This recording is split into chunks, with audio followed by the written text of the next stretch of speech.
Está no ar, pela Vibe Mundial, o programa Professor Zainag Entrevista. Uma conversa descontraída com personalidades da nossa sociedade, sempre levando conhecimentos sobre os mais variados temas. Programa Professor Zainag Entrevista.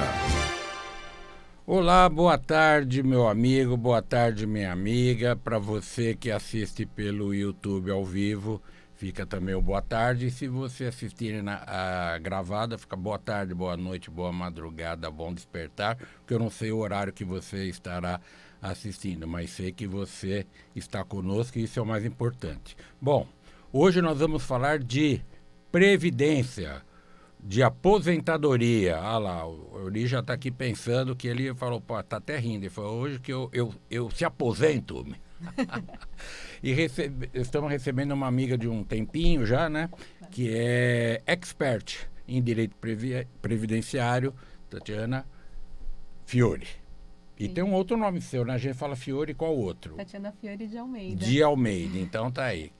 É igual o Ayrton Senna, ninguém quase lembrava que ele era o da Silva, né? Que era o mais importante, que era o mais popular. Mas enfim, a Tatiana está aqui para falar conosco sobre aposentadoria. Você que nos escuta, que fica preocupado, será? Falta muito para eu me aposentar? Será que eu me aposento antes de morrer, né? Que vai ter que ser o jeito, porque depois que morre não aposenta. É meio difícil. Obrigado primeiro por você aceitar o convite e vir aqui falar comigo, com os ouvintes e com os internautas. Dr. Zainag, é uma honra aceitar o seu convite, estar com você. Como disse meu amigo de longa data, foi meu mestre e isso me honra muito, né? Quando a gente consegue trazer os professores para essa vida profissional como... não só nas arcadas das faculdades, dos cursos, mas também para a vida pessoal como amigo. Isso me honra muito. Que bom, muito obrigado. Bom, vamos lá, né? Essa reforma da Previdência, mas vamos falar um pouquinho da parte histórica, como é que começou isso? Que antigamente as pessoas se aposentavam cedo, né? Eu me lembro que minha mãe sempre contava que meu avô, o pai dela, era um delegado de polícia, aos 42 anos já estava aposentado. Exatamente. Isso lá nos anos, acho que 40, início dos anos 50. Exatamente. Nós tivemos já muitas mudanças, principalmente muitas reformas que são estruturais da Previdência Social. Mas quando surge a Previdência? Aí tem uma discussão entre os doutrinadores do direito previdenciário. Muitos dizem que a Previdência ela surge com as caixas de aposentadoria e pensão lá em 1923, com o decreto Eloy Chaves, que cria a Caixa de Aposentadoria dos Ferroviários. E a partir de então, eles têm direito à assistência médica, aposentadoria por invalidez, com os riscos sociais invalidez e morte para esses funcionários. Eu sou da doutrina minoritária. Eu acredito, né, que a Previdência ela surge no Brasil em 1523, com os socorros públicos da Santa Casa de Misericórdia lá em Santos. Então, a primeira manifestação de Previdência no Brasil é 1523. Depois, com a Constituição de 1824, fala-se dos Montepios, que é um sistema privado de previdência social.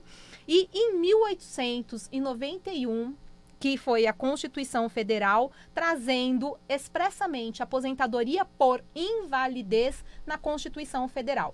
Então, para mim, ela surge antes de 23. 23, para mim, o decreto de Eloy Chaves foi um marco para as demais áreas. Servidor público também já existia, porque era uma necessidade do governo. E aí, depois de 23, passa-se na década de 30, as caixas de aposentadoria e pensão, há uma ampliação para demais categorias, através dos institutos de aposentadorias e pensões.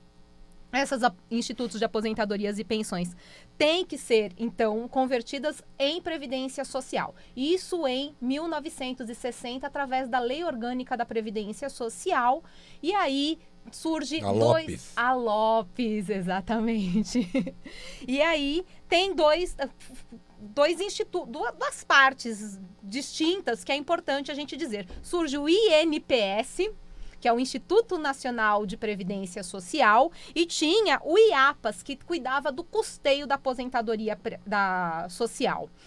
Porém, em 1990, unificam esses dois grupos, que é o que concede benefícios, o INPS, e o custeio, que arrecada a parte financeira da Previdência, tudo no INSS. E o INAMPS, onde é que aparece? O INAMPS faz parte deste grupo para a saúde.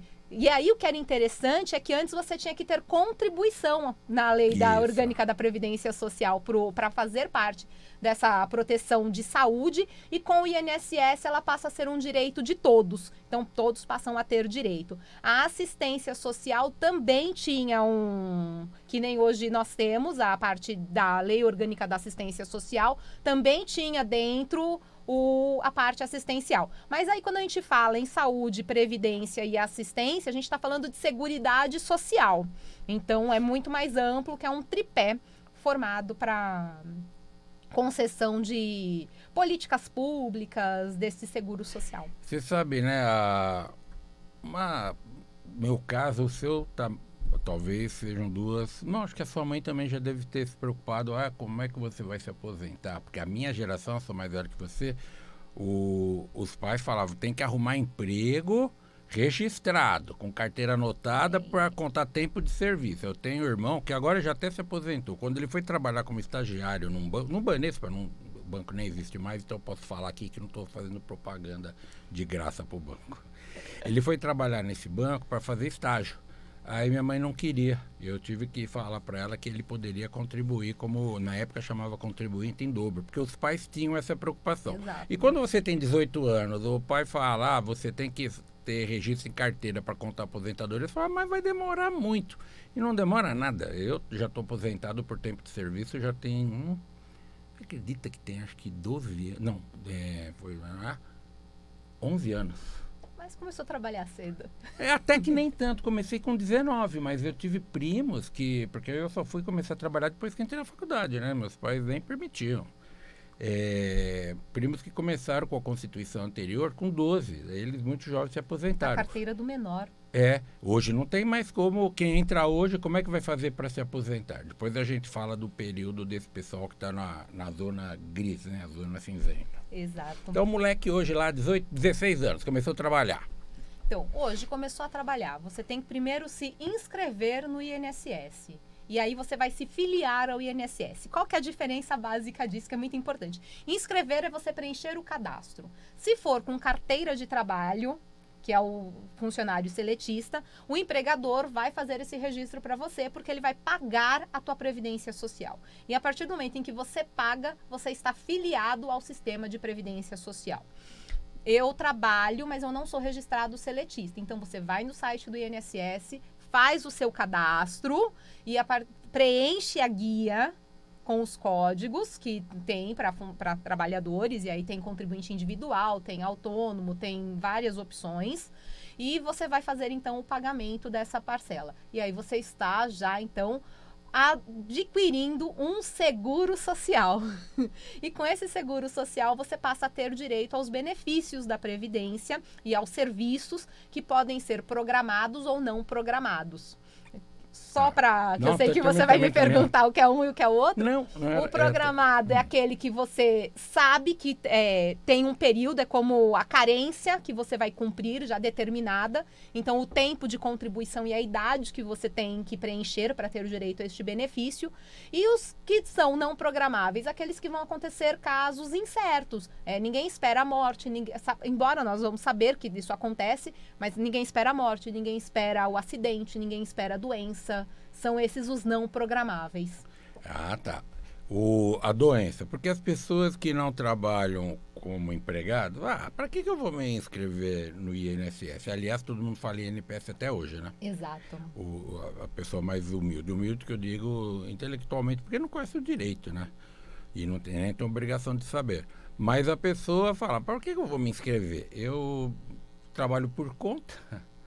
Tem isso, porque, por exemplo, nós temos uma audiência muito grande de mulheres, né, no nosso programa, até pelo horário que ele passa no rádio, o horário principal, e as mulheres ficam pensando, mas, poxa, eu vou me inscrever para quê? E se eu ficar grávida e eu não sou empregada, eu não vou ter direito a nada, né? E não é assim. Eu falo que para as mulheres, esse ano nós tivemos uma grande vitória. Em primeiro lugar, a mulher e mãe, já que você mencionou a questão da gravidez, passou a ter direito, por conta de um acréscimo de um projeto de lei de 21, na Lei de Benefícios Previdenciários, que acrescentou 2 parágrafos no artigo 48, que é a da aposentadoria por idade. Lá na aposentadoria por idade, então, a mulher que é mãe e preencheu o requisito idade, hoje 62 anos, e não completou o segundo requisito, que é 15 anos de contribuição, pode pedir o benefício de aposentadoria por idade.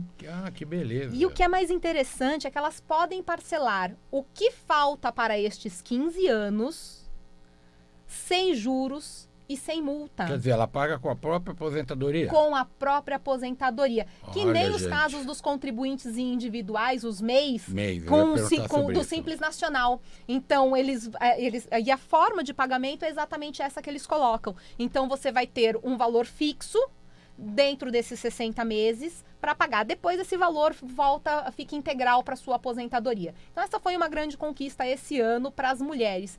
E se espelhou em sistemas já sul-americanos que já adotavam isso. A Argentina foi o ano passado que deu essa conquista para as mulheres que eram mães. O Chile já tinha esse direito conquistado. E para nós foi uma grande conquista. Porém, eu não sou mãe. Eu posso contribuir como dona de casa. Tá. E eu tenho uma contribuição reduzida. Isso é muito importante, que muitas mulheres não sabem. Então, aí uma pessoa na sua condição, que ainda não é mãe, que está contribuindo e ficar grávida e tem a criança. Como é que funciona isso?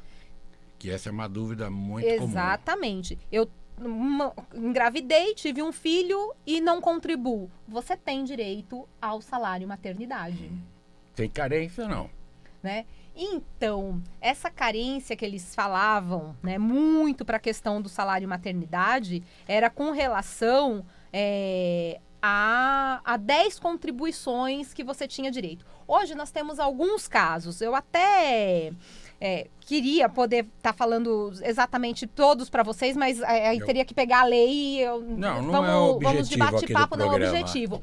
Mas, por exemplo, eu sou uma segurada especial de economia, de regime de economia familiar, trabalho na roça, tá?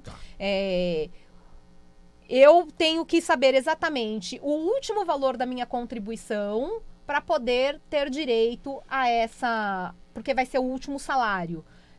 Se eu sou só segurada especial, eu tenho que ter isso registrado, porque nem o trabalhador seletista.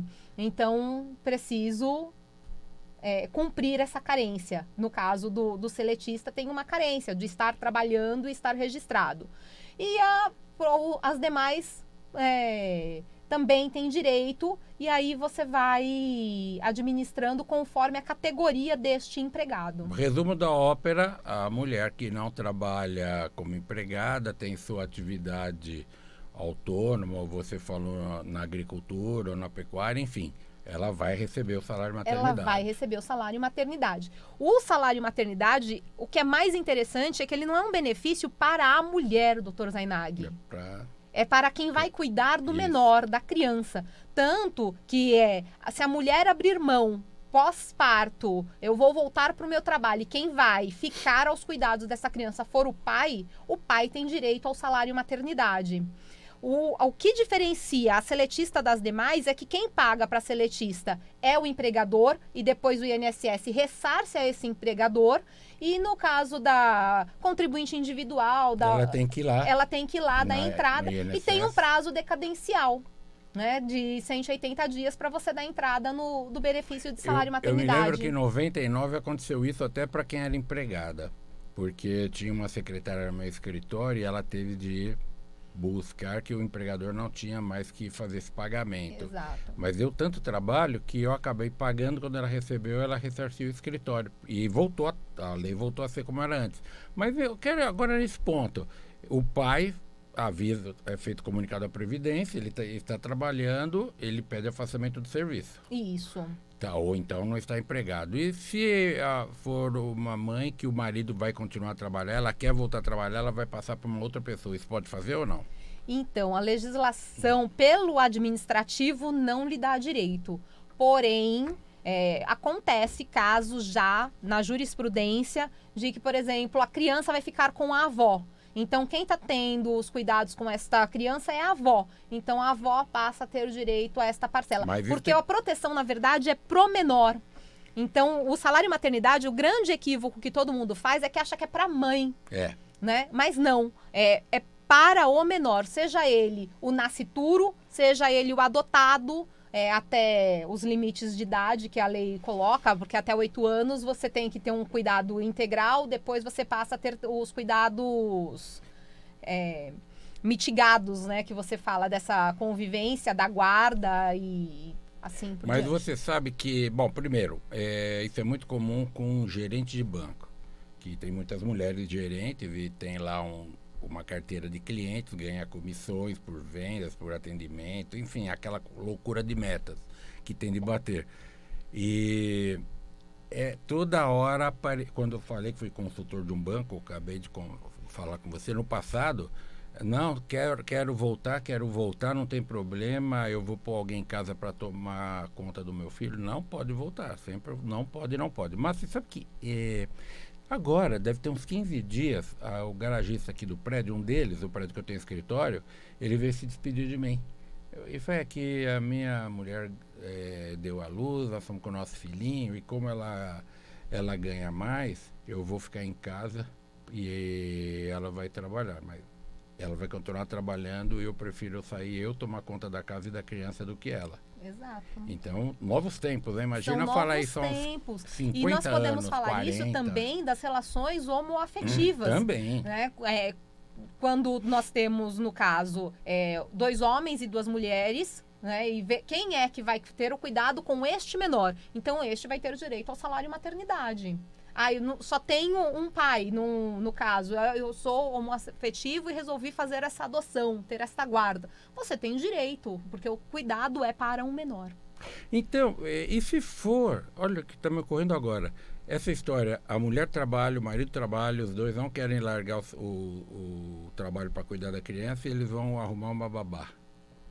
O que você acha disso? Será que consegue ganhar esse valor e fazer a Previdência pagar? Então, quando é a babá, eu acredito, por ser do menor, que na justiça a gente consiga esse direito. Nunca vi um caso desse, confesso para você. Agora. Né? Já vi casos de buscar pela avó, no caso, ou algum parente que fica com a guarda desse menor, mas com a babá eu não vi. Eu acredito que a dificuldade aí por conta da babá ser uma profissional empregada remunerada. Na prática, sabe, eu estou imaginando o que acontece. Entra, vai dizer que a avó que vai tomar conta da tia e vai contratar uma babá.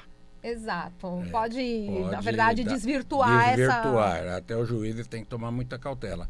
Aliás, ninguém coloca o filho no mundo e não está nem aí, está querendo saber do trabalho. É complicado isso, mas também se não trabalhar não vai manter o filho. Aquela história, esses dias eu falava com um amigo, né? Ele falou, poxa, eu saio de manhã, meu filho está dormindo, eu volto à noite, ele está dormindo, estou perdendo o tempo dele, está crescendo. Eu falei, tá bom, mas tudo que você está fazendo é para você ou é para ele? Ele falou, claro que é para ele, eu quero sempre dar uma boa condição de vida para ele. Eu falei, então, tudo bem, você vai uma hora resgatar isso, mas você está trabalhando, você não está dizendo, não estou vendo meu filho que eu estou indo passear, estou indo jogar futebol, estou indo, sei lá, fazer o quê. Não, está trabalhando. Então, são umas culpas que as pessoas têm que deveriam amenizar, porque está trabalhando e no frigir dos ovos está trabalhando para o próprio filho. Tem um fim de semana para ficar, uma hora ou outra você fica, né? Meus pais, eu tenho uma passagem na minha vida que você sabe que eu amo futebol e levou meu pai, começou com ele. E só uma vez na vida ele jogou futebol com a gente, com os amigos da rua, isso marcou a minha vida. Foi uma única vez, porque ele trabalhava muito, não tinha tempo para isso, né? E me levar no estádio ele não levava muito, porque tinha que acordar às 5 da manhã, eu contei nos dedos. Mas depois que ele se aposentou, fiquei adulto, eu levei muito mais vezes. Então dá tempo de resgatar as coisas, né? Desde que não morra, né? Outro dia eu recebi, não sei se você viu uma entrevista, foram entrevistar um senhor com 100 anos, perguntaram para ele, me conta aí, qual o segredo para chegar aos 100 anos dessa forma? Ele falou, só não morrer. Mas voltando nessa questão Voltando do pai, ao não morrer, né? Ou a questão do pai e ao não morrer, porque é uma glória e uma dádiva a gente ter os nossos pais vivos, né? E poder gozar desta companhia e dessa presença. Eu estava vendo uma notícia falando de quantas mulheres e de quantos casais estão optando por uma gestação tardia. Até porque já estão em fase dessa aposentadoria, já fizeram essa construção de carreira e com a idade avançada você tem muito mais tranquilidade para poder, então, dar essa atenção e não ter essa cobrança excessiva que tem eu dou o financeiro, mas por um outro lado eu acabo negligenciando numa atenção constante na presença. Eu conheço várias pessoas que têm filhos de 10 anos e a pessoa tem 75 de idade, 76. Bom, o professor Michel Temer, né? Tá aí, o Michelzinho tem 12 anos e o professor tem mais de 80. Falo professor que ele foi meu professor, né? Eu nunca chamo ele de presidente. Até estivemos aí num evento do IASP exatamente uma semana. IASP não, da Academia de Letras Jurídicas. Mas outra pessoa que infelizmente faleceu, Abílio Diniz. Ele tem 2 filhos adolescentes, 12 e 14. E ele morreu agora com 87, não? Foi 87. 87, então. Isso ele teve com 70 e poucos anos. Tem muita gente que fala isso, mas aí vai ser avô. Não, vai cuidar como avô. Olha que coisa boa. Porque tem tempo, né? Já tem um dinheiro, não está naquela loucura de querer subir na vida. E também tem outro negócio, as pessoas tinham filhos muito mais cedo, porque a média de vida era 40 anos. Você está falando aqui, eu estava lembrando a minha mãe, ela me deu à luz quando ela tinha 30 anos. Imagina, nos anos 50... não, ela casou-se com 28 para 29, 30 para 31, ela me deu à luz. Bom, aí, e me viu crescer, deu tudo certo. Por quê? Mas a expectativa, quando ela me teve, quando ela se casou, a expectativa de vida era de pouco mais de 40 anos. Expectativa, que ela morreu com 94. A expectativa de sobrevida, né? De sobrevida, que era muito forte, teve uma vida do ponto de vista de alimentação, de saúde, de conforto, veio de uma família mais ou menos, o meu avô tinha uma condição mais ou menos boa, diferentemente do meu pai, que veio da roça, sofrido, morreu com 72 anos. Agora, falando a história da minha mãe se aposentou com 60, que era a idade, e ela viveu até 94. Ela ganhou mais da Previdência do que ela recolheu em termos de anos. Ela era o terror do INSS, né? Como diz. E ainda recebia a pensão do meu pai durante os últimos 18 anos. Isso é muito interessante. Aqui a gente tem 2 pontos importantíssimos para a Previdência Social. Na verdade, 3. Primeiro, a questão da mulher e a questão da contribuição, porque a Previdência Social colocou a maternidade como grande vilão da mulher, então você não cria uma nova geração de contribuintes quando você não tem, mas ao mesmo tempo, quando você tem o filho, você não contribui para a Previdência Social. Então, quer dizer, dos 2 lados você está prejudicando o sistema, financeiramente falando. No caso, né, da sua mãe, pela questão do fator previdenciário, que aliás é uma tese que vai ser votada essa semana junto com a revisão da vida toda.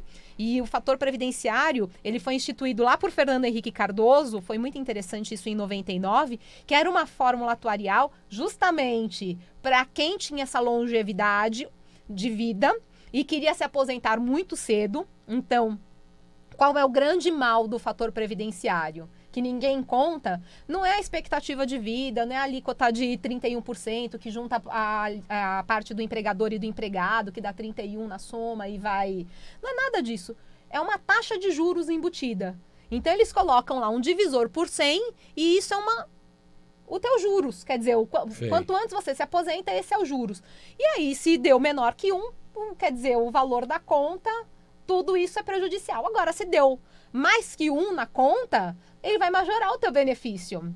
Então, era uma fórmula bem interessante de aprendizado, mas o que ninguém conta é a taxa de juros que você estava pagando quanto antes você pedisse o benefício. Foi mais ou menos o meu caso, né? Eu tive um fator previdenciário alto, porque me aposentei jovem, com 54 anos, por tempo de serviço. Pois é, e aí esse daí é um prejudicial diante da expectativa de vida com a taxa de juros.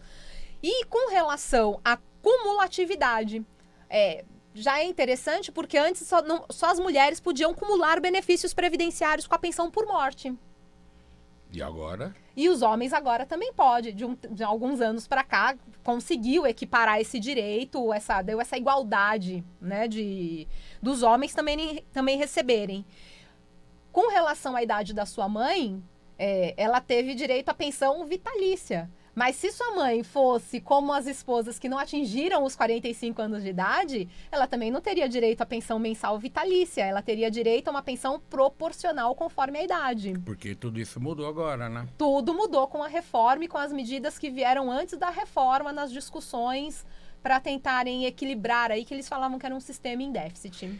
Minha querida, infelizmente, rádio, TV, nós somos escravos do tempo, igual palestrante. Eu ficaria aqui a tarde toda aqui aprendendo com você, mas nosso tempo já estourou. Olha lá, meu chefe já está olhando feio aqui. Muito obrigado, tá? Você despender seu tempo para dar essa aula para nós, e acho que vai ter de voltar, né, pessoal? Porque foi muito legal, tá bom? Eu estou à disposição de vocês. Não quero nem olhar para a cara feia que estão fazendo para a gente encerrar. Não é nada, eu brinco. Mas fico à disposição. Foi uma honra estar com vocês. Muito obrigada. Valeu, pessoal. Até a próxima semana com mais um Professor Zainag Entrevista. Tchau. Você ouviu na Vibe Mundial